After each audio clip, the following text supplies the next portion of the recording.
Hey fearsome friends. Tonight I'd like to introduce to you again my good friend Mr. Dead Sleep. So be sure to check out his channel and subscribe. I'll leave the links in the description below. We've got some great stories for you, and we hope you enjoy them. Now sit back, relax, and get cozy, comfy, warm, because it's time to let your nightmares in.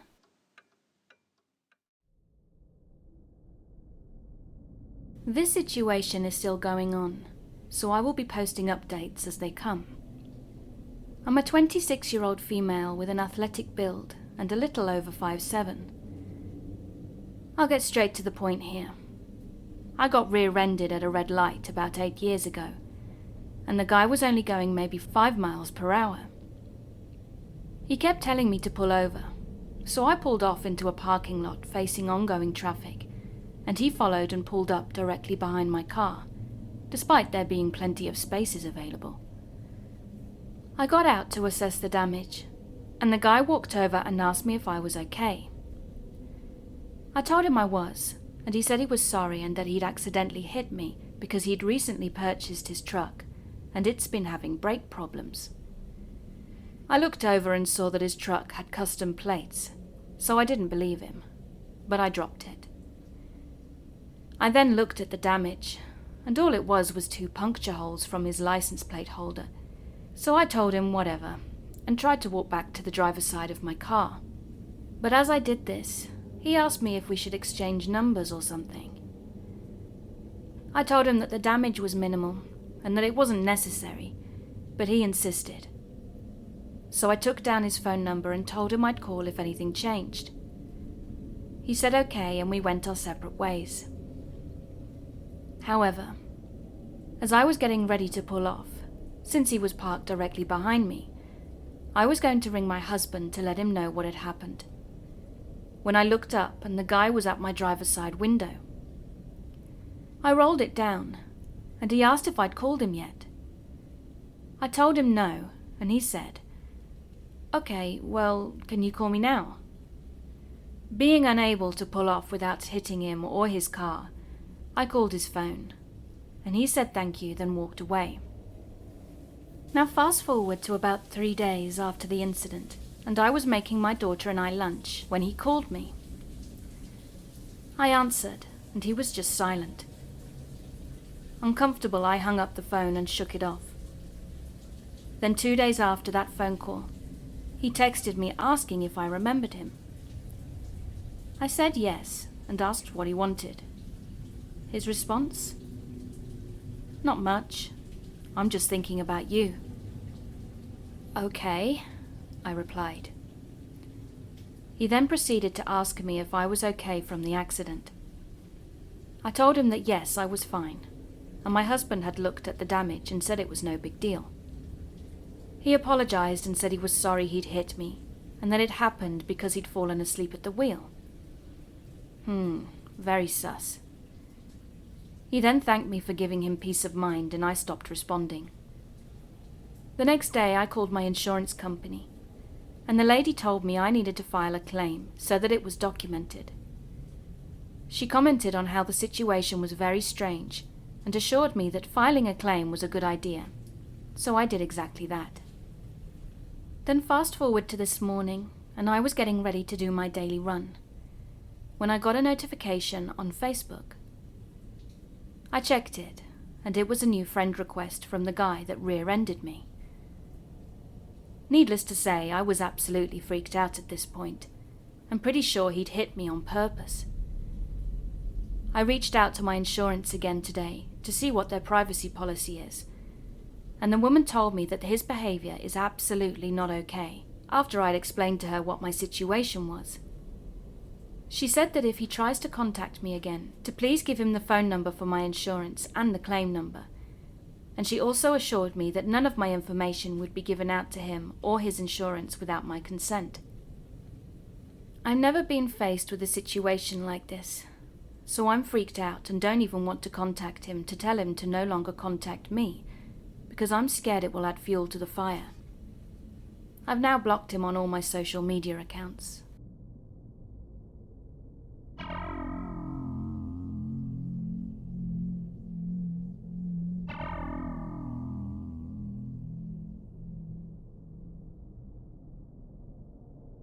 This was a couple months ago, but it's still something that has sent me into a panic as I listen and read these kind of stories every night before bed.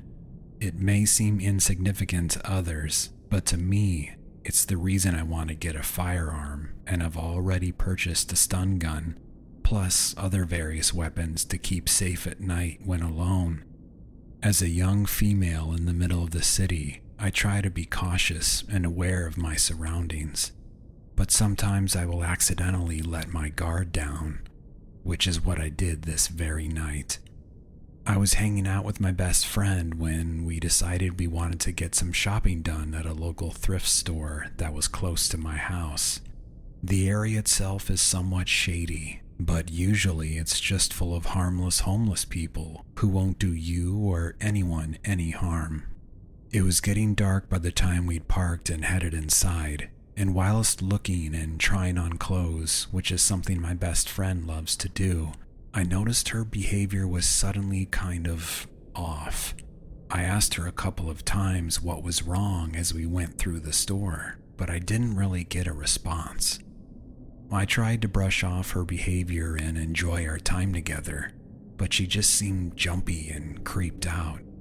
I was pretty oblivious as to why she was acting this way, but looking back on it now, I completely understand why she was. I finally got the hint that she wanted to leave, so we decided to go ahead and not buy anything and head out. She then began to speed walk to her car and in one quick sentence told me to run and get inside the car now. I was still confused as to what was going on, so I stopped and looked behind me, only to see what looked like a homeless man with multiple face masks on, mumbling nonsense while somewhat running in a shuffle towards me. I was immediately frozen and in a panic, and by this time, my friend had swung herself into the car and started it. Everything at that point hit me, and I began to run to the passenger side and jump into the car, quickly shutting the door behind me. This man continued to speak nonsense and looked intent on getting to us. My little heart was beating so fast I couldn't even think. He banged on my window and then angrily went to my friend's side and tried to open her door. We were lucky that her car had automatic locks, because if he'd gotten in, I genuinely don't know what he would have tried to do to us. We are both small and young, and he seemed quite big and strong and just all around creepy. There was a couple minutes of us just frantically looking around the lot, then collecting ourselves and talking about what had just happened. Still looking for the man that had seemingly disappeared after she had yelled at him, we called the cops to let them know what had gone down. I asked my friend if this had been why she was acting so weird before, and she said yes. She began to also tell me that this man had been apparently following us through the whole store, and I just hadn't noticed due to being so blissfully ignorant of my surroundings. If she hadn't have noticed this creepy masked man following us, we might not have made it home that night. I don't know what he was thinking of doing, and I don't know what his intentions were, but this creepy encounter is not one that I want to experience again. The fact he was stalking us through the store just sends chills down my spine. If it had just been me, I probably would never have noticed. This was not only creepy, but insanely traumatic to me, and I thought it was pretty crazy that I've experienced something I read about every night.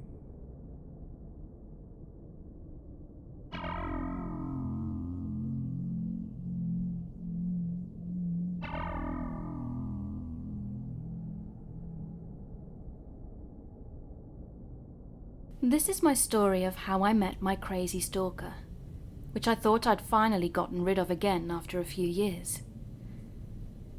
It starts with a guy messaging me on Facebook, and usually when I make friends online, I find them in musical or movie groups, but I can't remember this time round. He lived in the same town as I did, and the street that he lived on was near to mine.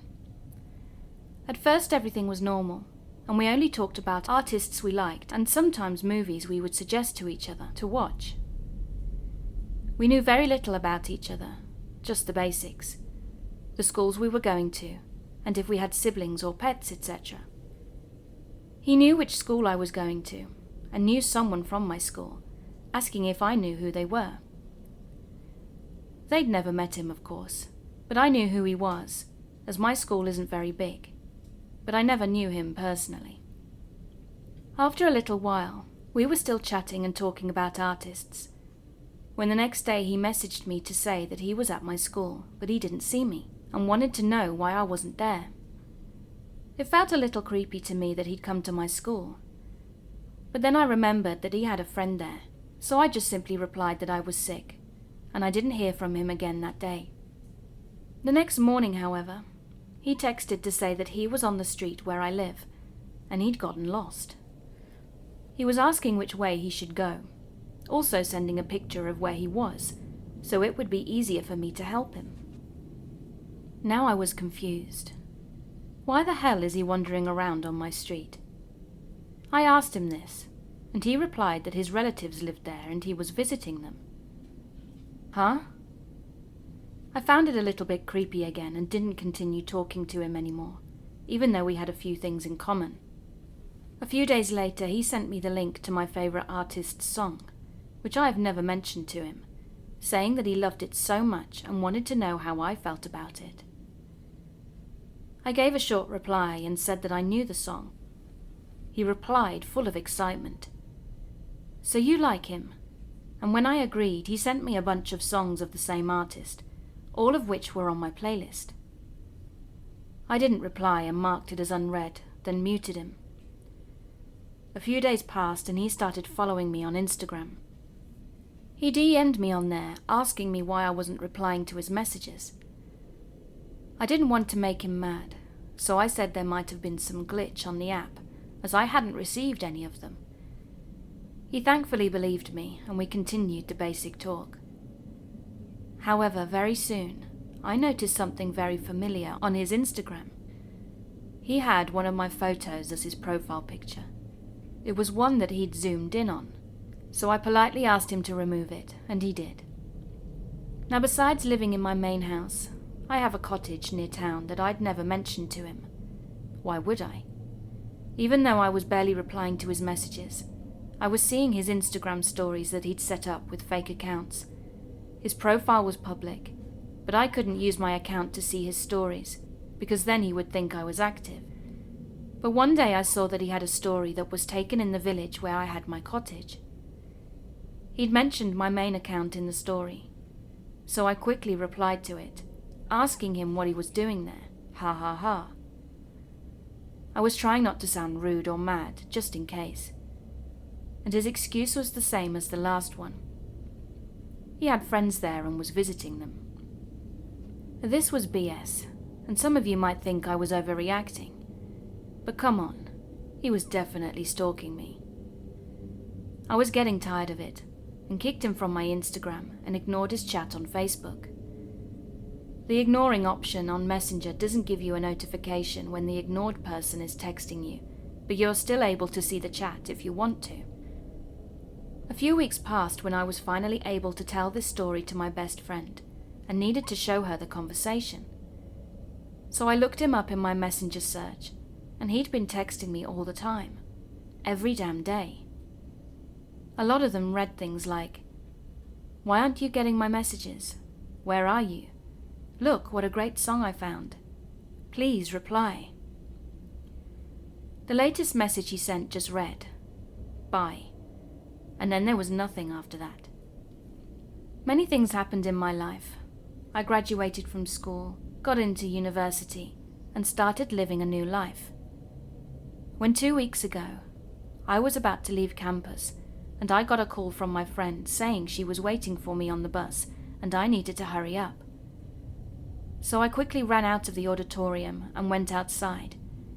But in order to leave the campus, you have to use your pass card. So while I was trying to get it to work, the bus was about to leave. I needed to hurry up, and I saw a guy struggling to find his pass too. I ran to him, used my card and said, without even looking at him, "Quickly, go!" And he went out and I ran into the bus. Later that day when I finally got home, I had a message on Messenger saying, "I also had a pass card, but thanks anyway." I laughed to myself, thinking how funny it was for this guy to have spent time finding me on social media just to say thank you. But the laughing was short-lived. I read his name, and it was the same guy who had been texting me all this time. He knew what I looked like, even though I'd changed so much during these last 4 to 5 years, and he knew where I was studying.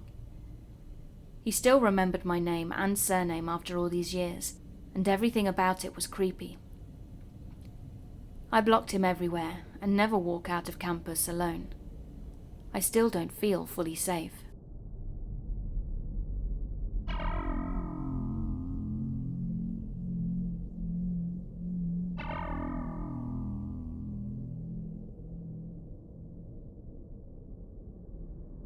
P is the big dog, and E is the little dog, and creepy couple will be CC, and there may be some grammar errors, so sorry, and the story is a little long. So I was home on my computer for basically the entire day. I had online school. And it was about 7 p.m. when I noticed that my dogs were moving around a lot, whining and scratching at the front door. They only do that when they really want to go out for a walk. So I finished the last of my work, got out their leashes, and took them out. Now, my neighborhood doesn't have much crime. It's generally a nice place to live, and you can basically go on a walk anytime you like.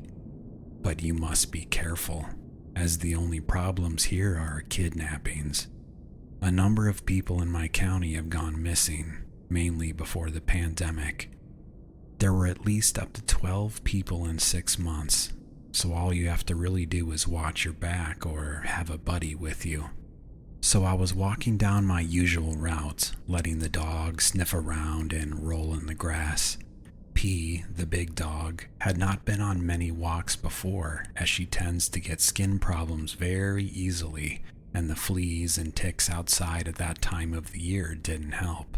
But on the other hand, E, the little dog, was fine, and she barked at other dogs, but was generally friendly to people she passed on her walk. However, recently, about a month ago, I had taken P to the vet, and they gave her some meds to fix her skin problem. I started taking the both of them on a walk at the same time, since P really hadn't been on many day walks, and therefore hadn't had a lot of interaction with people or other dogs. She would bark and growl at them, and E would always pick up on P's reactions and would bark too. Because of this, I have to hold P on a tight leash with a harness to stop her from getting near people and dogs. When walking them, P would do her business near a small patch of woods, so I didn't really have to worry about picking it up since it was nowhere near the sidewalk. Then, we'd walk down a block or two where E stops to do her business. Right, she's done, I thought. So I reached inside my jacket pocket to get a doggy bag to clean it up, when just then I realized that I hadn't brought the bags with me. I sighed in frustration because I'd left them at home, and so continued to walk on, thinking it wasn't a big deal. Then, the next day I got up early to take my dog out on a walk and also pick up the poop I'd left the day before. I was about 2 houses away from the house where E did her business when P stopped to sniff something, and I turned around and 2 people had come out of the house that we were standing near. It was an elderly couple, man and woman, aka CC, and they were just staring at the poop. I started thinking, what the hell? Were they just sitting at the window and watching to see if anyone walked past their house? I got creeped out and continued walking at least 2 more blocks down the street when P stopped again to sniff and started rolling around in the grass. She was being really cute and distracted me from CC for a second, when I then saw a white car driving down the street slowly. I thought they might be watching P do her thing, so I ignored them. I thought they were taking a picture or a video as it was pretty cute. but then P stopped doing her thing and we continued walking. Then the white car, not a minute later, pulled up beside me on the other side of the street where cars had to leave the area. They were coming right toward us, and at this point, sirens were going off in my head, and I was thinking, oh God, is this the day I get kidnapped? But no, it was CC. The man opened his door and yelled, "Go clean up that dog shit." Confused, I took a closer look at them and remembered where E had done her business the day before. Mind you, it wasn't directly on their yard. It was on a patch that separated the street and the sidewalk, and it wasn't near the mailbox either. I told him that I didn't have my poop bags at the time and that I'd gotten up that morning with the intention of picking it up, but he didn't care, and he just wanted the poop cleaned right then. I said, "Okay, I'll go pick it up. I just need to put my dogs back." At that point, P was ready to kill these two because he was barking and growling, and I was getting ready to run away. He said fine, so I started to walk, thinking, what the hell just happened? When I suddenly heard the car door close, thinking that they were going back to their house, so I calmed down a little. But when I peeked back, they were slowly following me back to my house. Whispering to myself, I said, "Are these people crazy? All this over some shit?"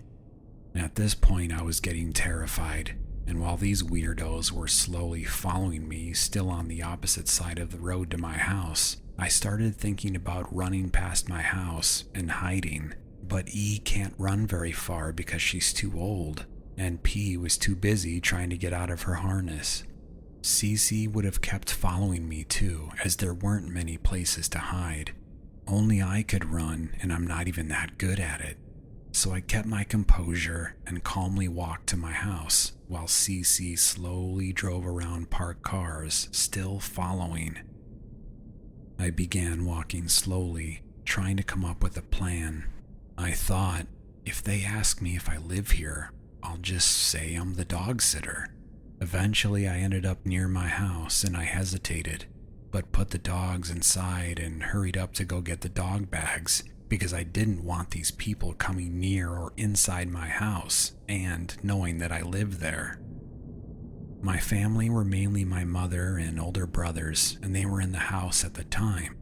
And if I told my older brothers, who are extremely protective of me, that two weirdos were following me to our house and are sitting outside in their car, CC would have been dead in the next 5 minutes. So, without alerting anyone, I grabbed the bags and headed back out. I honestly feel really stupid for not getting my phone or my knives whilst I was in the house too, because anything could have happened. I headed back out and started walking, and CC of course started following. I wish you would go back to your damn house, you creeps, I thought. I took off my jacket from my waist and put it on, because at this point I needed anything to feel comforted whilst I was walking past the park, when I saw some people. I tried to make eye contact with them, but they were too far away and didn't notice me. But they did notice the car and didn't do anything. Next, I passed a woman near her car, so I tried to make eye contact with her, but she was looking somewhere else, so once again I failed and passed by her.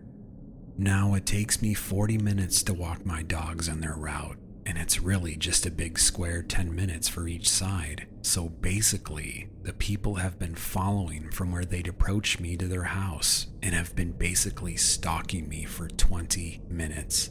But when I realized that, my fear increased by 10 and I started walking faster.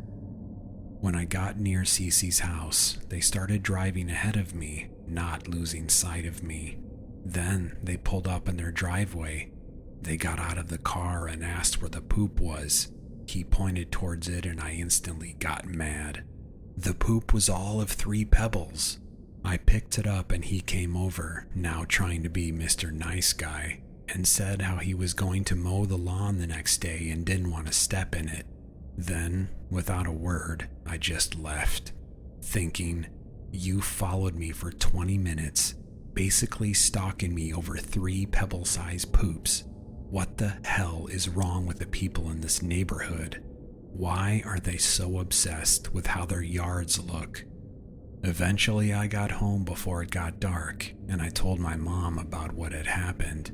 She wasn't really surprised by how they reacted because, as she says, people in this neighborhood will kill themselves trying to have the perfect house. I don't think I'll be taking P&E over that way for a while.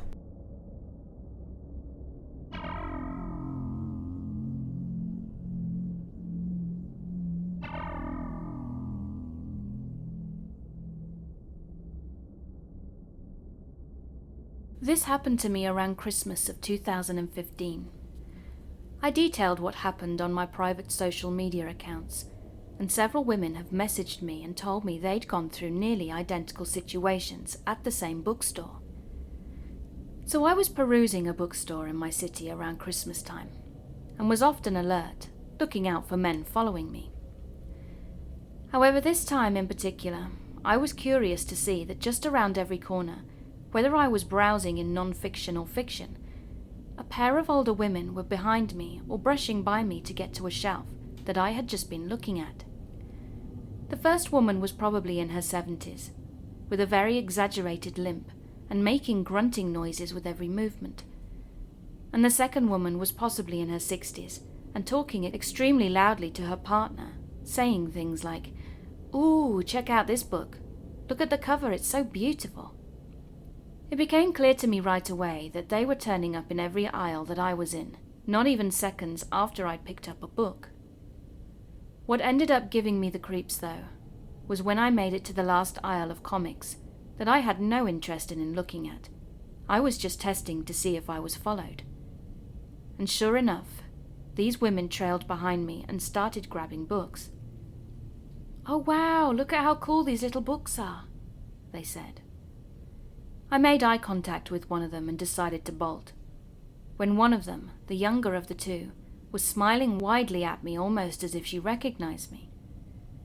I left the bookstore and paused at the front in order to let a car pass by, when I then heard her, "Excuse me, ma'am." I turned to see the women walking up to me, one still limping, now holding her shoulder as if she was in some kind of pain.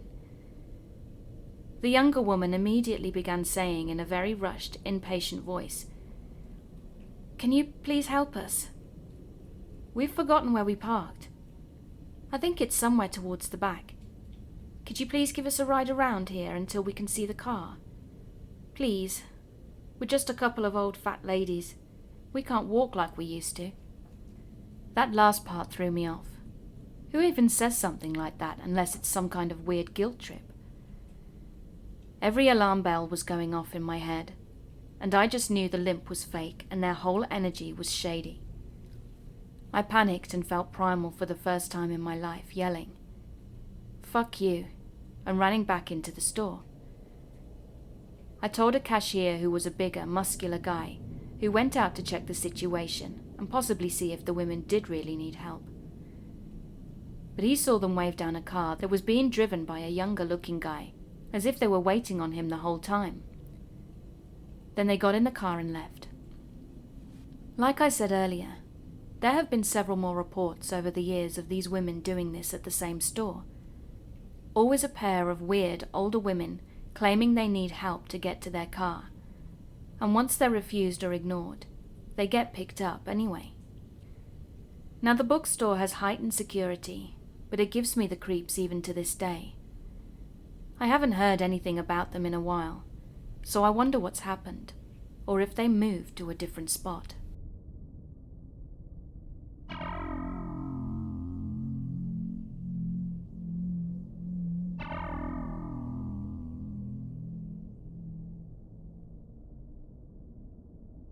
This happened in 2015-2016, and I just started community college.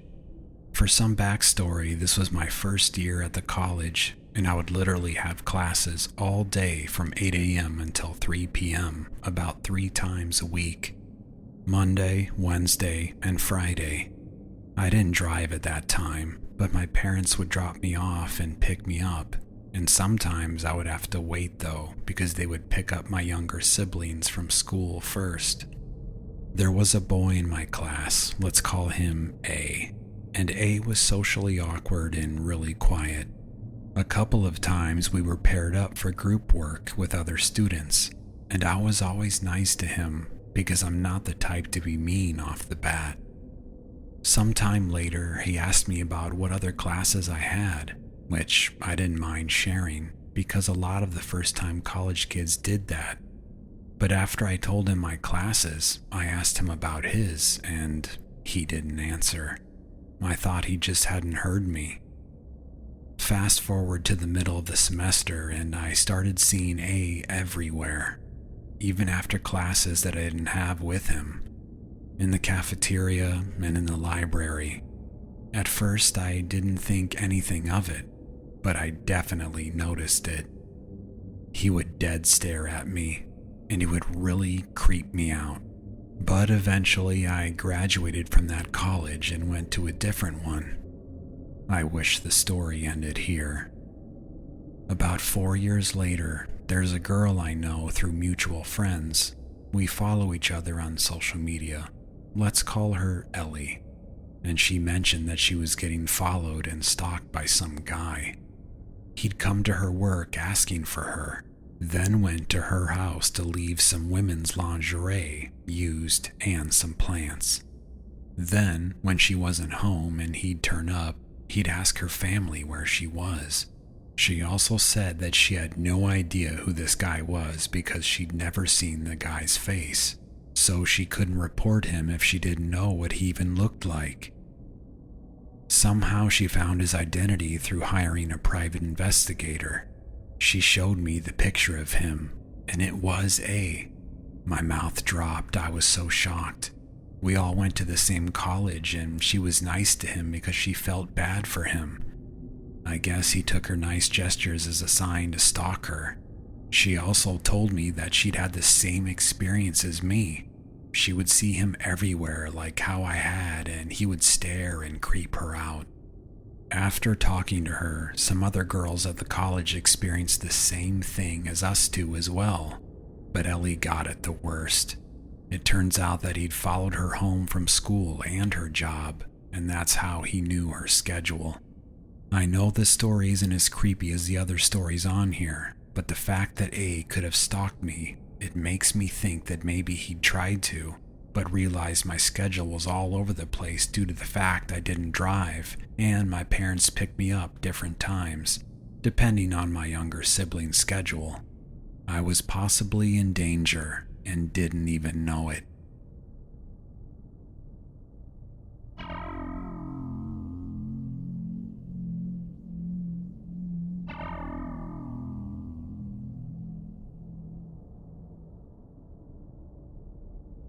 This happened during my first year of community college, when I was driving this crappy 1996 Toyota Corolla to my classes.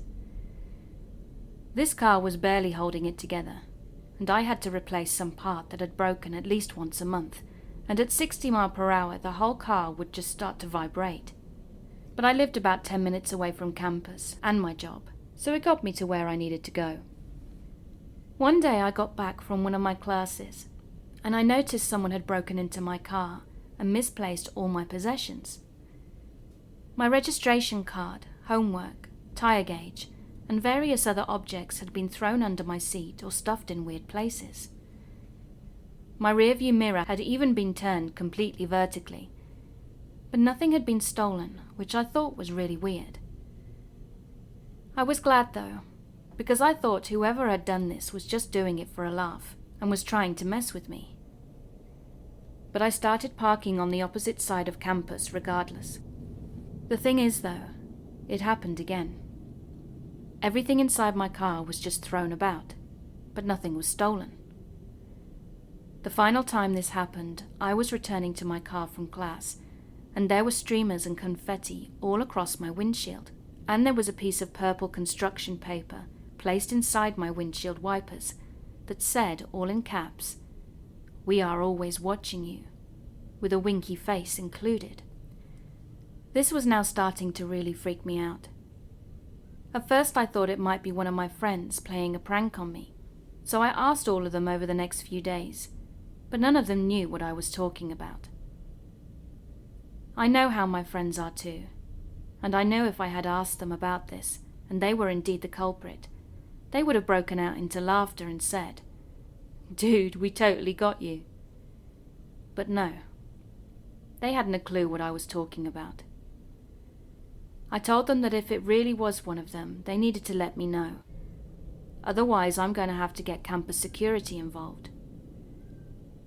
I never felt the need to get them involved before, because none of my possessions had been stolen, and it felt more like a practical joke. But things started to get really weird with the confetti, streamers, and note. A few weeks had passed and the pranks had stopped, much to my relief, so I thought that this probably had to have been some strangers pulling a prank. That is, until one night when I was leaving campus after getting out of my night class. I was driving down the highway that I always took to get to my neighborhood, and noticed I was being tailgated, like ridiculously close. This truck came out of nowhere and was blasting its high beams and seemed to be about a foot away from the back of my car. I was immediately freaked out and thought, to hell with the law, and booked it back to my house going 90 miles an hour down the highway. The road was pretty clear and there were no cops, so I luckily lost whoever this was. Then the following week the same situation occurred again. I was leaving my night class, and this truck followed me on the highway, blasting its high beams behind me.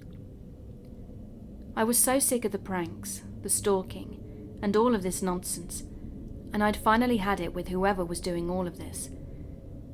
So I slowed down to about 10 miles an hour, just to annoy them, and I didn't care that all of the other cars on the road were honking and giving me the finger for going so slow on a highway with a speed limit of 65. I really just wanted to give whoever the hell this was a taste of their own medicine. And no joke, they still followed me going 10 miles an hour for what felt like 10 minutes. I couldn't understand what the hell these people were getting out of this. But after the 10 minutes, they swerved into the lane next to me and sped off into the distance. After this, my car was never messed with again, and I believe I may have encountered them only one more time on the same highway. I began to drop below 30 miles an hour, and they'd immediately swerved into the other lane, just like they had before. Then finally, everything had finally stopped. I eventually moved out of my old town, so I could attend the university I was transferring to, and I even traded in my old Corolla for a Honda Civic, which was in a much better condition. To this day, I don't know who these people were or what they wanted from me. It all could have been harmless, but the fact that I was being followed on my way home from campus made it feel like these people wanted something more from me. If I had let them follow me to my home, I have no idea what would have happened. But in retrospect, I know I should have gone to campus security or the police about this. After the stalking had stopped and I moved away, I'd forgotten all about it for a while. Maybe it really was just harmless pranking. But there's no way for me to be completely certain, making this an extremely creepy experience for me.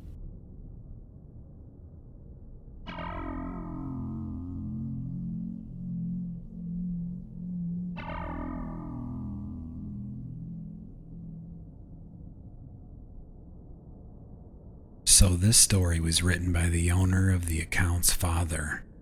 I grew up in a small coastal town in northern Massachusetts, where at the time everyone knew each other. Because everyone knew everyone and their father, it was pretty easy to get let off the hook for committing crimes. I was caught plenty of times doing things that could have gotten me years in prison, but my father was briefly a cop and the town harbor master, and my grandfather was captain of the fire department, so I was never even arrested. I also grew up in the 70s and 80s, at which time pedophiles weren't really understood or feared as much as they are today. And in my town, at least, the known pedophiles were just people you kinda stayed away from. When my neighbor tried to molest me when I was 7, my dad just yelled at him, and that was that. One known pedophile was named Joey, and he was maybe in his early to mid-20s at the time of this story. He was a big guy who liked to follow kids into the woods, particularly the wooded area that surrounded the junior high school I went to. On one occasion, during a weekend, myself and a couple of friends went over to the school to practice soccer, and when the last friend we were waiting for came out of the woods, there was a path that was a shortcut that ended right in front of the school. He told us that Joey was following him. Knowing there was 4 of us, we weren't really worried about it, but to our surprise, about 5 minutes later, we watched Joey walk out of the woods and begin to kind of linger by the school. I don't know what he was thinking, but the 4 of us immediately started running after him. He gave this bizarre scream and ran into the school doors. Then we got in the door maybe 30 seconds after he'd ran in, and at this spot there were 2 hallways that he could have gone down. As we were figuring out which way to go, I was looking down the hallway to my right when I saw one of the creepier sights in my time. It was Joey, starting to slowly peek his head around the wall at the corner of the end of the hallway.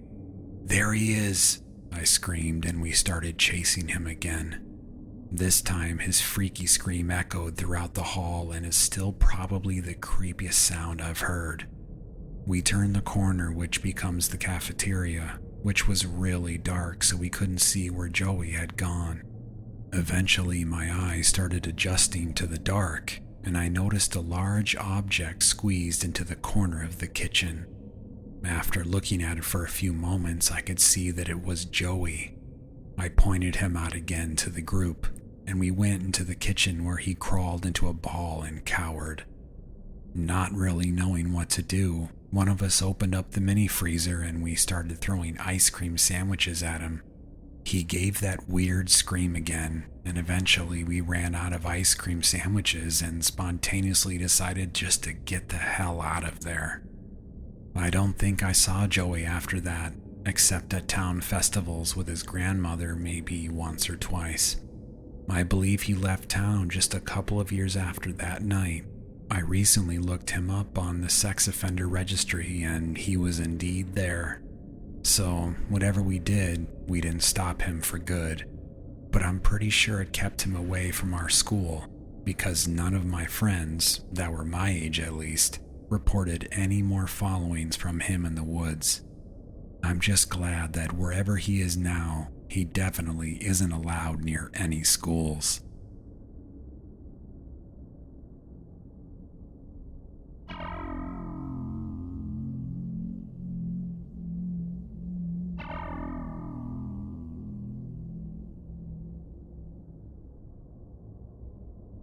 I'm a woman, and that's basically all you need to know to understand how something like this could happen. In 2017, a guy wrote to me on Facebook, telling me that we used to go to the same swimming class. He told me a story about how we'd met, and I did remember the story, but I didn't remember the guy. He described himself to me, but he had no pictures, so I still didn't know what he looked like. He gave the most average features. Brown hair, not muscular but not thin or fat. Brown eyes, relatively tall. And this could be literally anyone in my country. I told him I remembered the story, but I didn't think much of it. He told me about a girl he was going to class with, and I told him I knew her, and that was basically our first conversation. Now, I tend to barely reply when I'm not interested in someone, just to let them down easily. But he wrote to me half a year later, after a speech that I'd put on YouTube. He asked a few things about it, and I answered as little as possible. Then he stopped texting again, and I got nothing for a year. I forgot all about it. He then wrote to me in late 2018, asking if he'd seen me in the supermarket. I was a bit creeped out as I did go to that supermarket, but I lied and said that no, I wasn't there today. The next time he wrote to me was yesterday, that being now 3 years later, and he said hi and that he'd randomly thought of me today. "Hi," I replied. "How are you?" he asked. "I'm fine, working." I was actually finishing work, but yeah. "Oh, as of right now or just in general?" he inquired. "Both," I said. "Cool. And what's up with school?" "I'm in uni now." "Wow, which one?" he asked. I told him the uni name but not the city, or what I'm studying, although it's on my Facebook profile. "Wow, cool. Do you like it?" he said. "Yeah, and my boyfriend lives nearby, so it makes it easy." This was just my way of forcefully letting him know I was dating someone. After that, he casually chatted to me a bit more, but he annoyed me, as I gave clear signs that I wasn't interested. Today at work, and thank goodness I work with tons of people, and my boyfriend was there, I suddenly saw a guy that was around my age, just standing at the fence watching me. At first I thought nothing of it, but he was standing there for 40 minutes. I was now finally done with my shift, and went to my boyfriend and his friend, telling them both that I thought the guy staring was the same guy that had been texting me. They said it probably wasn't, but then we all saw him changing positions outside of the fence so he could see me better. There was a big bush in the way.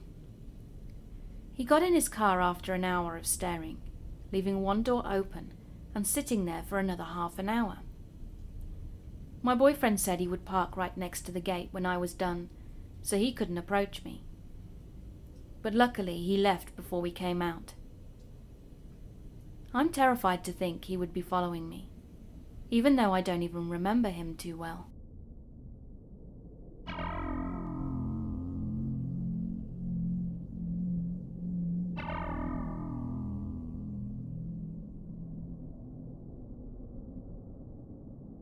This story begins years ago when I was 16, and I was part of an alternative school day program for youth with behavior problems, or who had been out of school for years, which was me. A few months in, we had a new classmate called E join us. E was very strange from the beginning. He was very tall, severely overweight, wore glasses, and had a bad case of cystic acne. As the teacher introduced him to the class, I felt an awful gut feeling as his small, beady eyes zeroed in on me.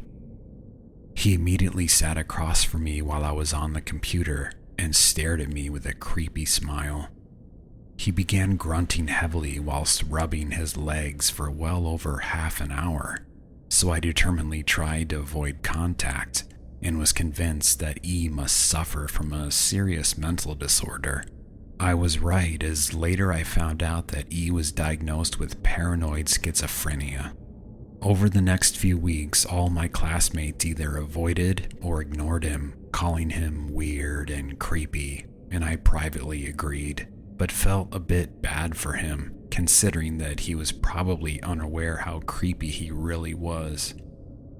I attempted to be friendly towards him as a gesture of kindness, making small talk and asking him about his day, and for the next few months we spoke to each other briefly in passing, but no more than that.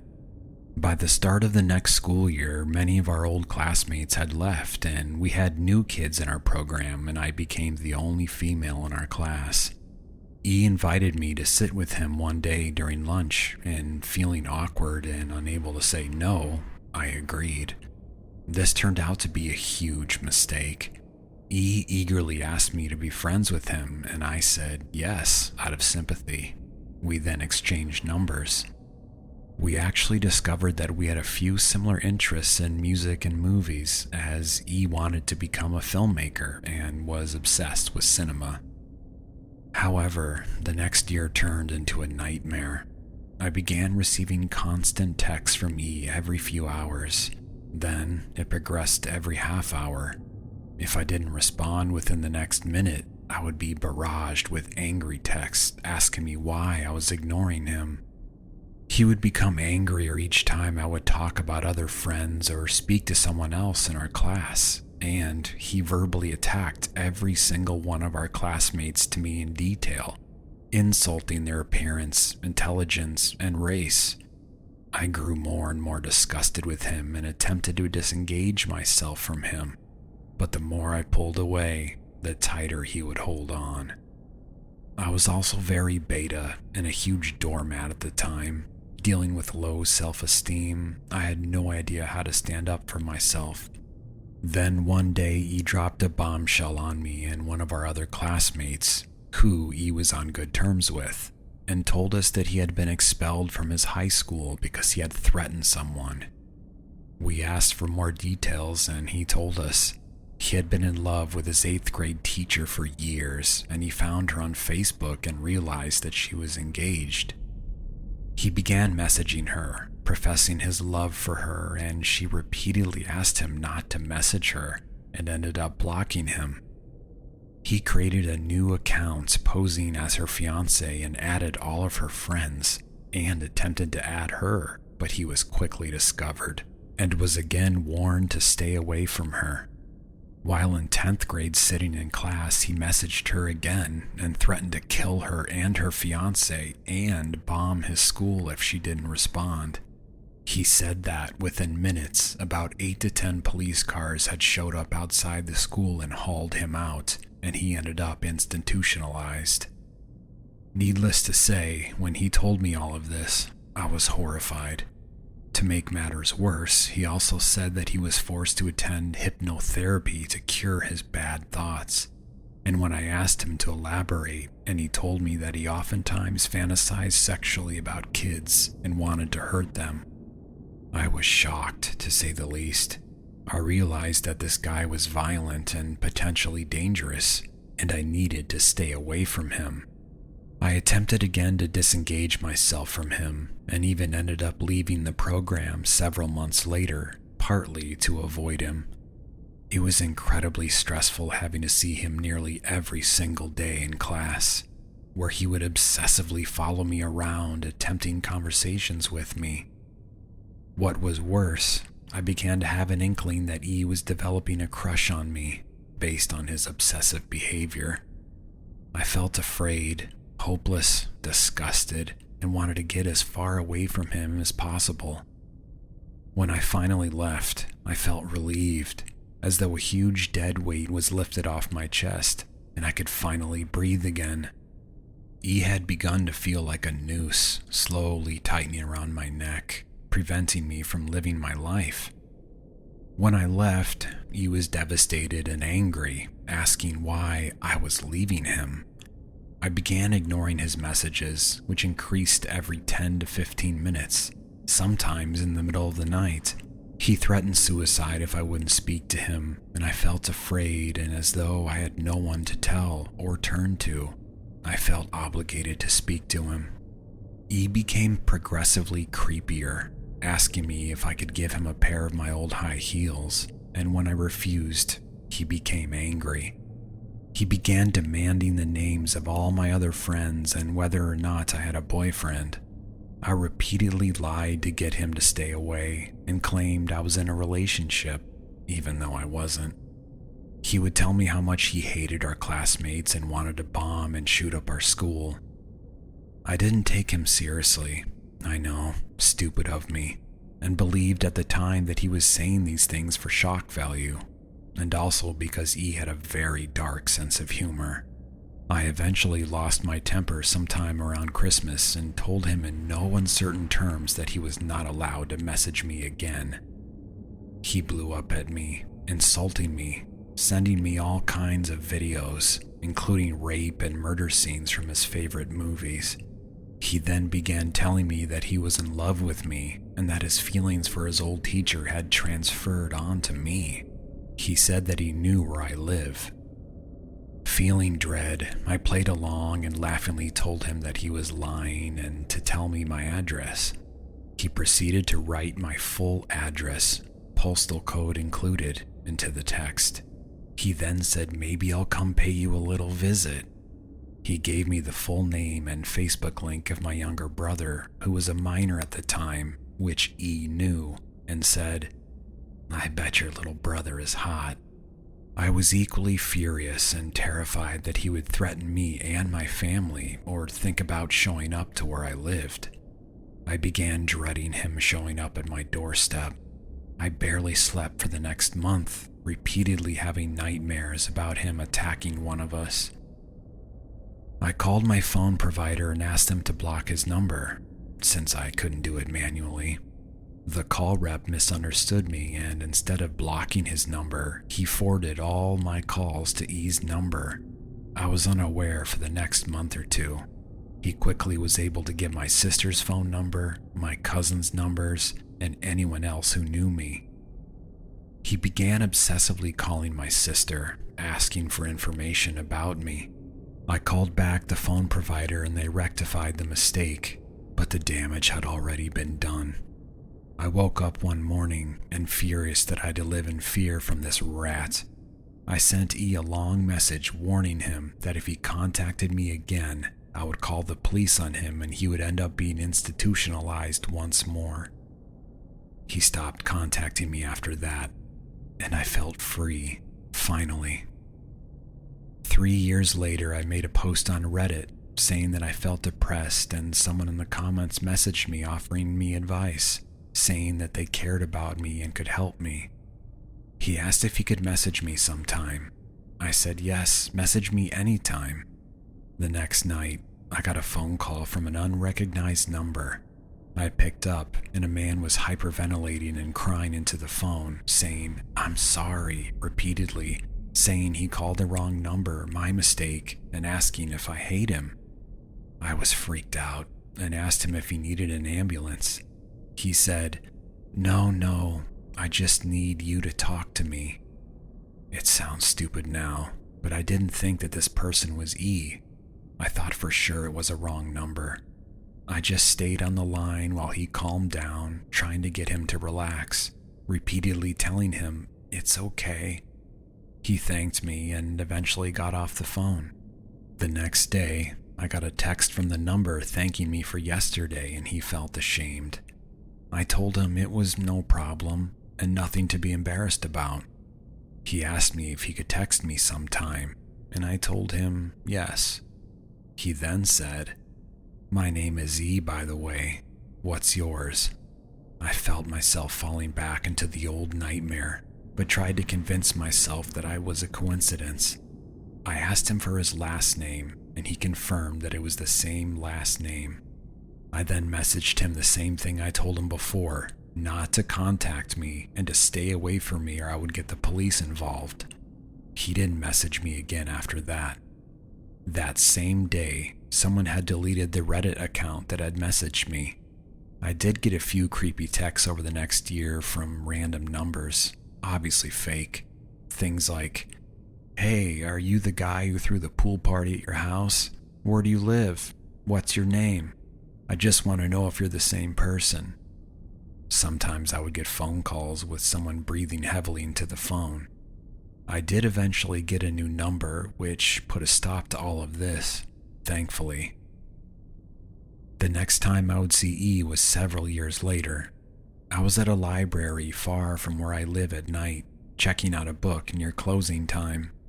I turned around as someone opened the door and saw a huge, hulking man wearing a trench coat and a fedora, not even kidding about this, with a scruffy beard glaring at me with such ferocity. He'd gained even more weight than the last time I'd seen him, his hands curled into fists. He didn't attempt to check out any books, just stood glaring at me with the ferocity of 1,000 neckbeards.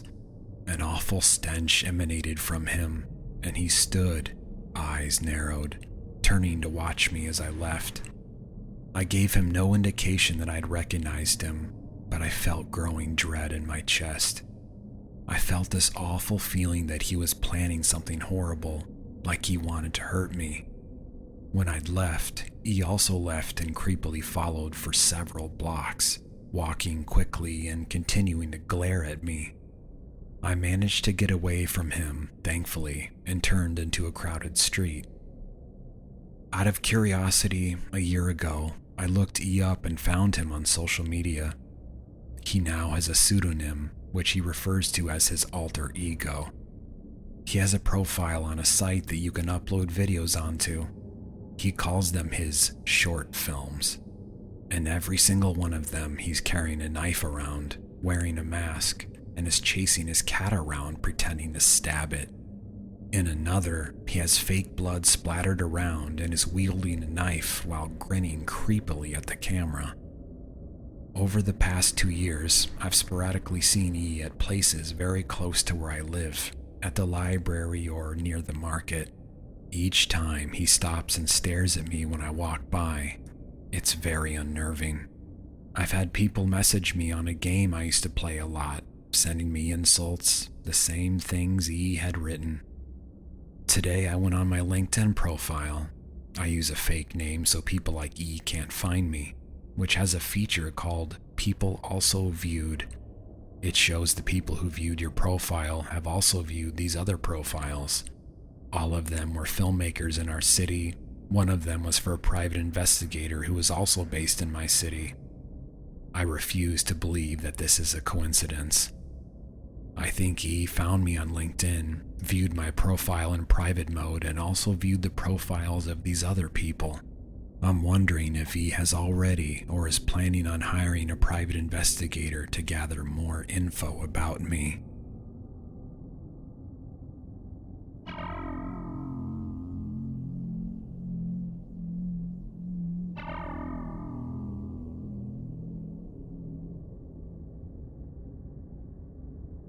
This story happened when I was a junior in high school.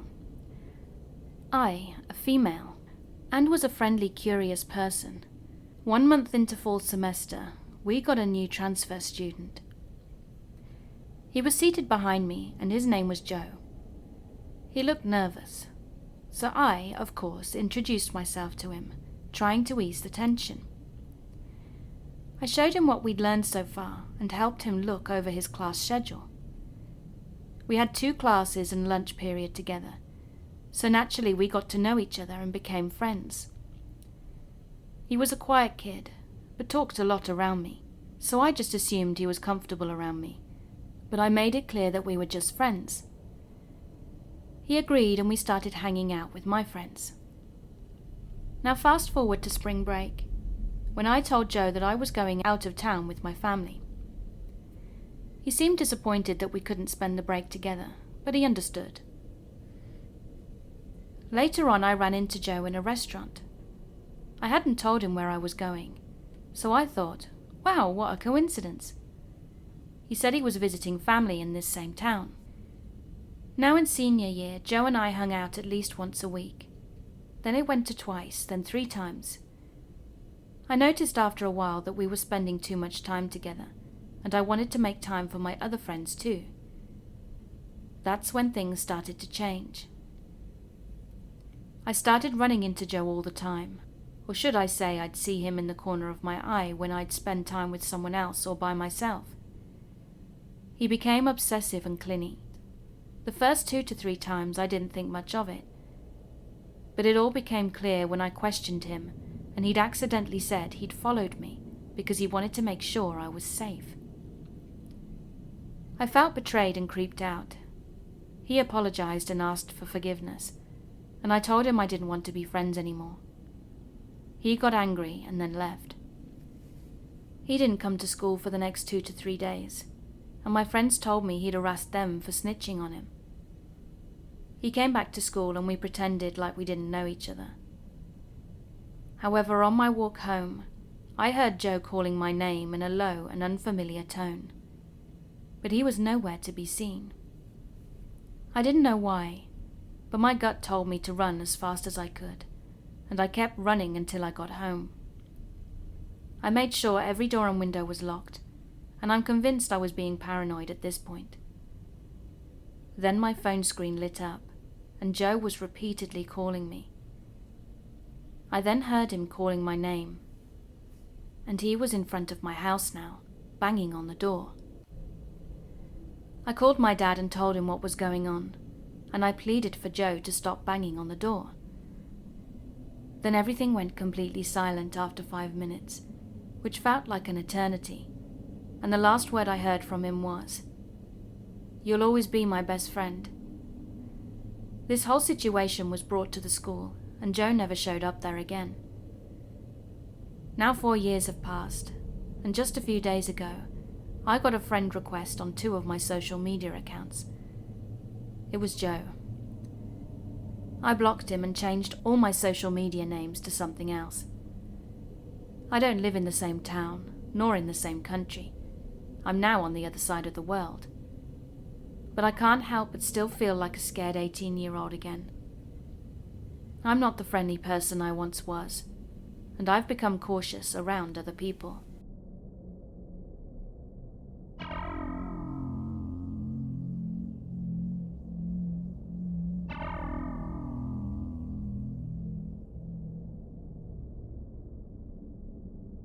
This occurred when I was in 10th grade, and for reference, I'm an 18-year-old male and have just graduated almost a month ago.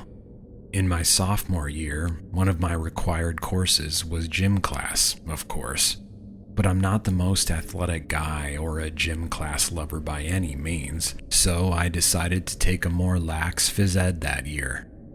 We did stuff like golf, yoga, running, hiking, and all that other non-main sports jazz, and it was fun, for the most part, as I had no friends in my class.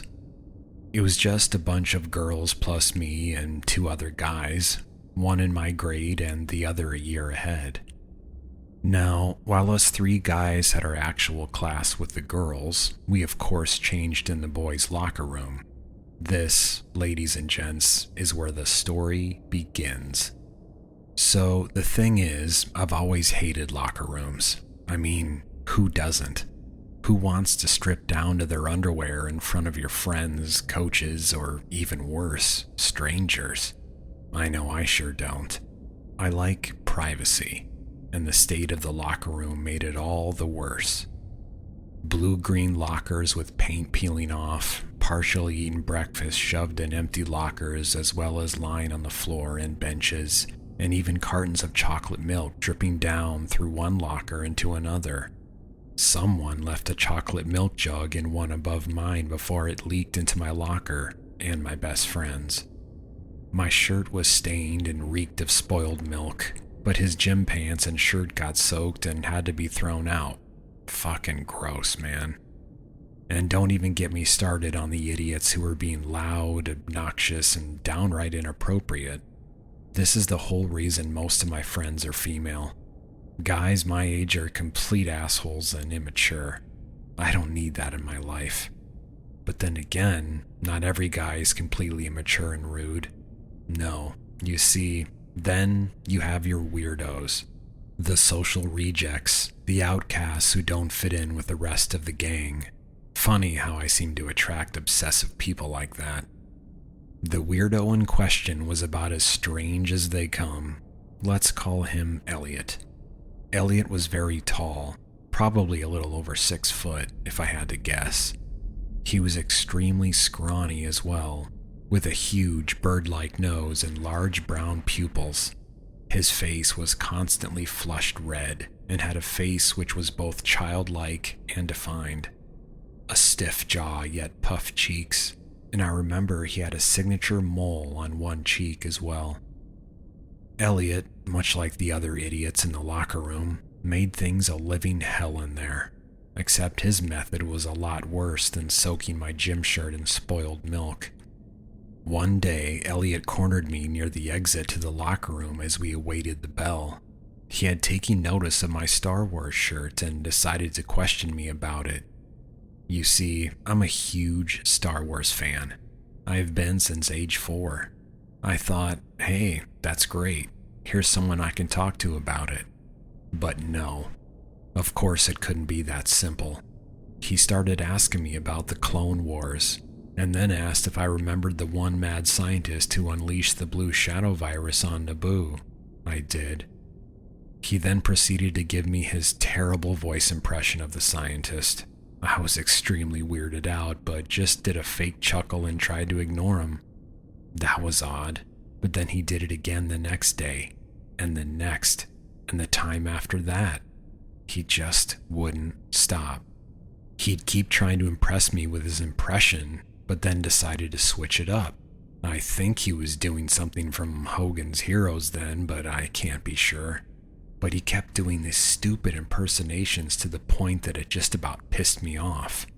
And this isn't even the stalking part yet. I had gone to homecoming then with my girlfriend at the time, who we'll call Jane. Jane and I were having fun, going around and dancing, spending time with her friends, and it was honestly a good night. Except whenever we would leave the dance floor, boom, there was Elliot. He'd play it off like it was coincidental, but I knew better than that. When Jane had to go to the bathroom, of course he was awaiting outside with me. He'd put his hand on my shoulder and crap like that, introduced me to his one friend, and then luckily Jane returned before too long. But no matter how much I tried to avoid him, he'd appear out of nowhere. In school, though, it got worse. In the halls, he'd hunt me down. I'd be walking to art class or English or basically any course, and all of a sudden I would feel a tugging at my backpack and be pulled back hard. He'd keep a vice grip on me as he walked either behind or next to me, trying to force awkward conversations, his strange grinning face towering above me. He'd always try to look into my eyes. It was uncanny how much eye contact he seemed to want. And I'm only 5'7", so I quite literally had to look up at him. I prayed every day not to run into this guy, but every time I'd pray, my prayers would go unanswered, and that weirdo would show up. I told my friends about it, and they didn't really believe me. They thought I was overreacting. No, I knew what was happening. My anxiety was through the roof. I had already experienced being stalked before, and I didn't need it happening again. And my anxiety only got worse after my girlfriend ended things with me. I was an emotional mess who was being stalked again. Great. Elliot continued to track me in the halls, seemingly watching my every move. It got to the point that I switched up my way to first period in the mornings. Instead of getting off the bus and taking the short way to class, I started taking the long way. I'd switch it up every now and then to throw him off my scent, and it seemed to work. I had to endure that all sophomore year, and I frickin' hated it. Then, at the start of junior year, I had another run-in with him. I hadn't seen Elliot for months thanks to summer vacation and a new class schedule. I figured by that point he had given up following me and found some other poor kid. It was homecoming again, and I was having one of the best nights ever with my date. Let's call her Lillian. Lillian and I were both the semi-socially awkward types and didn't really care for taking the dance floor too much, so we mainly just walked around. Walk and talk, that's what I called it. We just loved conversing, joking, getting to know each other. It was on this night that I asked her to make things official, and we lasted about 6 months. But then, as we made our way through the crowd to the entrance to the cafeteria, I saw him. Elliot. He started to make his way over, and I braced myself for a weird interaction and conversation. But then I decided to buck up. I wasn't going to let him ruin my night. I said hey before he could utter a word and then proceeded to escort Lillian past him, managing to get us lost in the crowd once more. I was proud of myself, to say the least. It had a lasting impact on me too. Before, I walked normally in the halls at an average pace, but during and after Elliot, I became a speed walker. My friends all complained about how fast I walk and joke about it, but I do have a reason. It's a kind of muscle memory, I guess. I wanted to get to my classes as soon as possible without running into Elliot, so I always hauled ass as soon as the bell rang. Since my junior year was cut short, I never saw Elliot again since he graduated that year as well. I was relieved to be able to walk the halls this past year without having to worry about him, And it's a good thing too, because I didn't have a girlfriend to use to ward him off.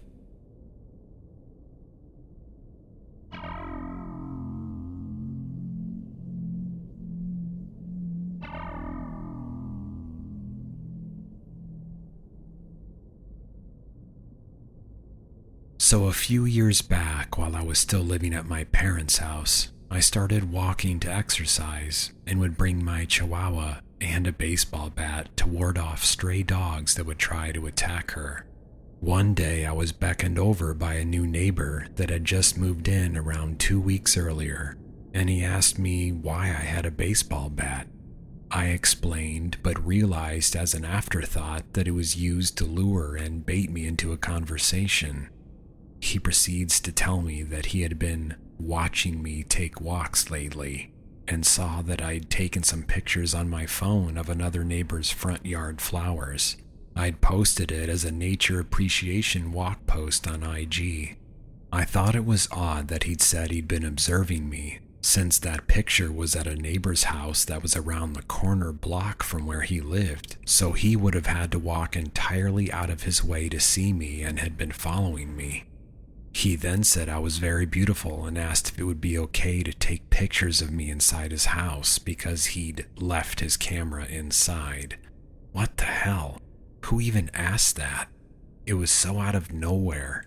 My gut instincts were like alarms blaring, telling me to get the hell out of there immediately, so I made an excuse that I had to go home. I politely told him it was nice meeting him because I live in the South and grew up with manners, and bolted my ass home, which was only 6 houses down from his. My mom had always told me to look up sexual predators online before going outside walking because our neighborhood wasn't totally safe. But which ones really are? I told her she was being silly and paranoid and decided to just take my chances. But you can guarantee that after I'd had that encounter, I hopped on the computer right away and looked up our zip code for sexual predators. And there was his picture, a convicted rapist just released from jail. Nice. And the cherry on top? I found 7 more rapists living in the one block that we lived on. I called the police to see if anything could be done, and the female police officer asked if he'd threatened me. I said no, of course, and she said okay and to hold on. Then she hung up on me. Her tone was very much that she didn't give a shit, which was disheartening and made me feel like I was stupid to have even called in. Needless to say, I stopped walking altogether and have been paranoid since. I carry mace around with me everywhere I go, which is quite sad as I wished I could be more relaxed.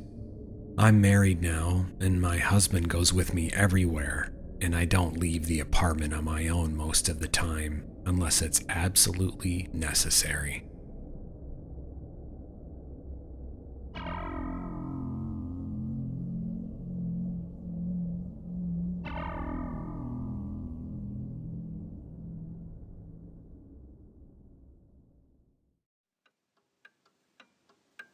Hey, thanks for listening. I hope you enjoyed my video. And if you did, could you please give me virtual hugs by subscribing and clicking that notifications button. I also have a Patreon page and YouTube channel membership if you'd like to support me further. Thank you again for being here. Keep being creepy.